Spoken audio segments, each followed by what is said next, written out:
Ada 10 lagi petanda yang menyatakan you ni dah mula terlalu alkaline pula. Itu saya cerita tentang acidic kan.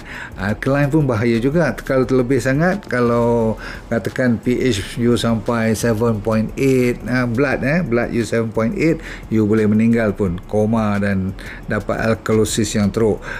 Kalau ringan-ringan pun dah mula nampak muscle twitches.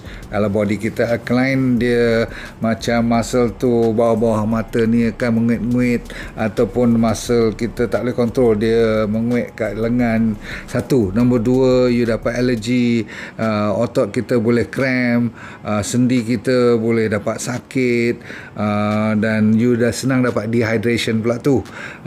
Senang bermasalah pernafasan pun macam sesak aja, tak pasal-pasal boleh pening kepala dan rasa nausea tu rasa loya sangat-sangat.